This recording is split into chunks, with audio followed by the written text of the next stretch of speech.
सेठ धनपत जी बहुत ही धनी थे। लक्ष्मी की उन पर विशेष कृपा थी। बड़ी भव्य और शानदार हवेली थी सेठ जी की। पर सेठ जी मन के बड़े लालची थे।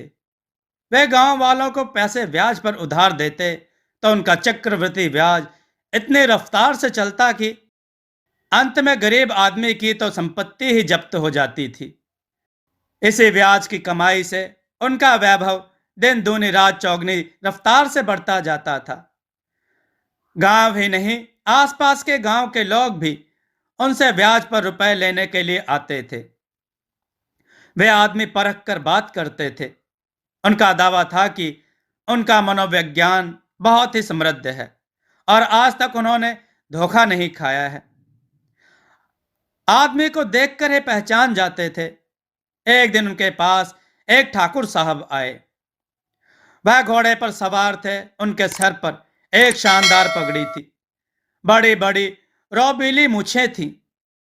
वह मलमल का कुर्ता पहने हुए थे और झकाझक सफेद धोती। उनकी वेशभूषा अत्यंत प्रभावशाली थी। सेठ जी उन्हें देखकर बहुत ही प्रभावित हुए और उनको अपने यहां बुलाकर बैठाया और सम्मान किया। ठाकुर साहब से कहा, कहिए आपका कैसे आना हुआ। ठाकुर साहब पहले हिचकिचाए, फिर बोले, मैं यहीं थोड़ी दूर रूपापुर गांव का रहने वाला हूं। मेरे नाम को कौन नहीं जानता है। ठाकुर जोरावर सिंह का नाम बच्चा बच्चा जानता है। मेरा भाई इंस्पेक्टर है और दूसरा भाई जज की नौकरी लगने वाली है। मेरे पुत्र की शादी जयपुर में हीरा व्यापारी से तय हुई है। उनसे बहुत दहेज मिलने वाला है। उनसे बहुत दहेज मिलने वाला है। 900 मोहरे तो उन्होंने सगाई में दे दी हैं। हाँ, और हम क्या बताएं, ज्यादा कुछ तो मेरे पास है नहीं। 300 विदेशी नस्ल की गायें हैं। 400 बीघे में मेरा फलों का बगीचा लगा हुआ है, जिसमें 3 लाइनें शीशम के पेड़ की हैं और 300 की खेती बाड़ी होती है, जिसमें गन्ना खड़ा है। मेरे अलावा और मेरा कोई साझेदार नहीं है। लेकिन क्या बताऊं, आकस्मिक रूप से मुझे फिर भी थोड़ी सी जरूरत पड़ गई है। लेकिन क्या बताऊं, आकस्मिक रूप से मुझे फिर भी थोड़ी सी जरूरत पड़ गई है इस समय। आपका नाम सुना था कि आपके समान यहां कोई अमीर है नहीं, क्योंकि दूसरी जगह लेने में हम अपना अपमान अनुभव करते हैं, क्योंकि रईस रईस के पास ही जाता है। आपके पास आया हूं, मुझे कुछ धन की जरूरत है। सेठ जी को तो आदमियों को परखने का तजुर्बा था ही। उन्होंने पूछा कि आपको कितना धन चाहिए। ठाकुर साहब ने जितना बताया, सेठ जी ने उनको उतनी ही राशि दे दी और बिना कोई तहकीकात किए हुए दे दी। ठाकुर साहब रकम लेकर 3 महीने का वायदा करके चले गए। सेठ जी ने 3 महीने तक इंतजार किया। 3 महीने बीत गए। उसके बाद उधर से कोई जवाब नहीं आया तो सेठ जी ने सोचा, इतने बड़े आदमी हैं, कहीं फंसे होंगे। खैर, कोई बात नहीं, खुद ही दे जाएंगे। इतनी छोटी रकम के लिए उनके पास क्या तगादा भेजना। लेकिन धीरे धीरे करते हुए 1 साल बीत गया, तब भी कोई सूचना नहीं आई। अब सेठ जी को अपने धन की चिंता हुई। अब रकम इतनी छोटी भी नहीं थी। उन्होंने बताए हुए पते पर अपने नौकरों को भेजा। नौकर वहां गए, लेकिन कई दिनों तक भटकने के बाद वापस आ गए और उन्होंने आकर बताया कि हमें कोई ठाकुर जोरावर सिंह नहीं मिले। और सेठ जी को तो बहुत चिंता हुई। उन्होंने रथ सजवाया और एक नौकर को साथ लेकर स्वयं ही वसूली के लिए चल पड़े। वह पड़ोस के रूपापुर गांव में पहुंचे तो उन्होंने देखा कि वहां जोरावर नाम के ठाकुर वहां नहीं रहते हैं। फिर कुछ लोगों ने बताया कि रूपापुर गांव एक और भी है, लेकिन वह तो यहां से बहुत दूर है। वहां पहुंचने में बहुत समय लगेगा। सेठ जी पता लगाते लगाते उस सुदूर गांव में पहुंचे। गांव छोटा सा ही था और अत्यंत पिछड़ा हुआ मालूम पड़ता था। पता लगाते लगाते वह ठाकुर जोरावर सिंह के दरवाजे पर पहुंच गए तो दंग रह गए। जैसा उन्होंने अपने महल का वर्णन किया था वैसा कुछ नहीं था। वहां पर एक झोपड़ी पड़ी हुई थी और 300 बीघा के बगीचे के शीशम के पेड़ों की जगह वहां एक नीम का ठूंठ खड़ा हुआ था और 300 विदेशी गायों की जगह एक बूढ़ी सूखी गाय उसी ठूंठ में बंधी हुई थी। उन्होंने दरवाजा खटखटाया तो दरवाजे से जो ठकुराइन प्रकट हुई, उन्हें देखते ही सेठ जी 2 कदम पीछे हट गए। उनका हाल यह था कि खुले केश और दंत बड़ैया, नारा नाही तो बंदी पगैया। यानी उनके बाल खुले हुए थे, दांत बड़े बड़े थे और घाघरे में नाड़े का अभाव था तो सुतली बंधी हुई थी। उनको देखते ही खौखिया कर बोली, क्या बात है? सेठ जी ने पूछा।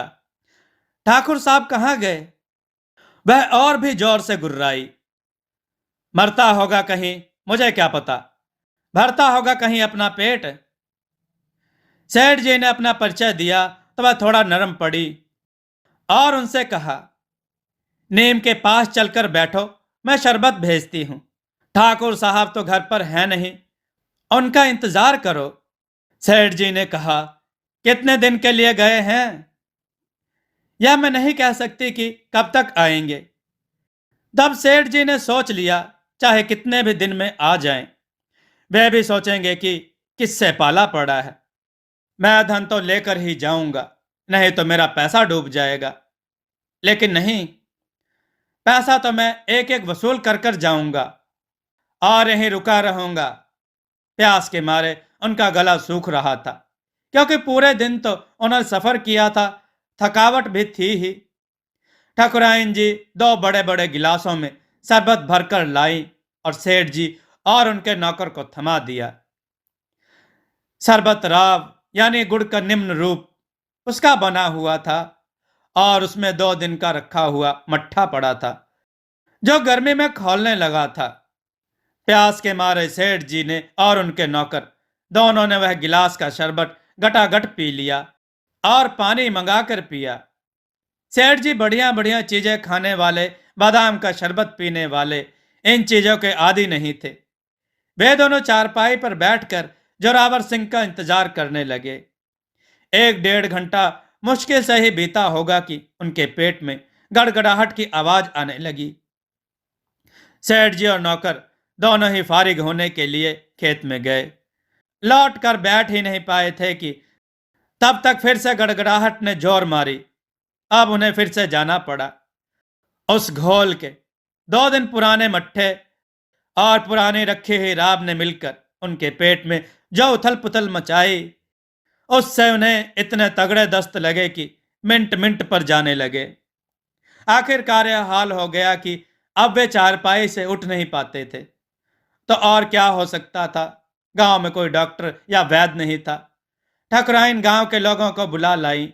अब ऐसे संगीन मामले में कोई हाथ भी नहीं डाल सकता था, कहीं कुछ ऊंच नीच ना हो जाए। कहीं कुछ ऊंच नीच हो जाए तो अब उठाकर इन्हें कौन ले जा सकता है? सबकी राय के अनुसार चारपाई की निवाड़ बीचों बीच गोल सबकी राय के अनुसार चारपाई की निवाड़ बीचों बीच गोलाकार काट दी और नीचे गड्ढा खोद दिया। अब उठकर जाने की कोई जरूरत नहीं थी। अब सेठ जी और नौकर पड़े पड़े ही हाजत करते थे। करते क्या थे? वो तो कब होती थी कब नहीं होती यह उन्हें ही नहीं पता चलता था। अनवरत होती ही रहती थी। इतना सुंदर सुलभ शौचालय भी उन्हें उपलब्ध हो गया था। सेठ जी अपने दिन गिनने लगे थे। उन्हें लगने लगा था कि अब वे नहीं बचेंगे। इधर कई दिन हो गए जब सेठ जी वापस नहीं आए तो उनकी सेठानी जी को बहुत चिंता हुई। तो उन्होंने 4-5 नौकरों को ढूंढने के लिए भेजा। ढूंढते ढूंढते नौकर भटकते भटकते आखिरकार वहां आ पहुंचे और उन्होंने सेठ जी की यह हालत देखी तो बोले, सेठ जी, यह आपको क्या हुआ है? सेठ जी बड़ी कठिनाई से बोले, मुझे यहां से उठाकर ले चलो, नहीं तो मेरा आज ही कल है। बस मैं ऊपर निकलने ही वाला हूं। नौकरों ने उन्हें तैयार किया और ले जाने लगे। तभी ठकुराइन आई और बोली, इंतजार कर लो, एक दो दिन में ठाकुर साहब आने वाले होंगे। सेठ जी ने कहा, नहीं नहीं, अब कभी दोबारा नहीं जाएंगे। ऐसा कहकर फिर वहां से चले आए। इस तरह उनकी कर्ज वसूली पहली बार फेल हुई। उन्होंने सोचा, मैं ही नहीं, मुझसे भी आगे और मेरे भी गुरु लोग पड़े हुए हैं। इस तरह से जान बची तो लाखों पाए। लौट के सेठ जी घर को आए। दोस्तों, आपको यह कथा कैसी लगी? अपने विचार और सुझाव कमेंट में जरूर दें। हमारी कथाओं को लाइक करें, हमारे चैनल को सब्सक्राइब करना न भूलें। हमारी कथाओं को शेयर जरूर करें, जिससे लोगों को अच्छा ज्ञान प्राप्त हो। जय श्री राम भक्तों।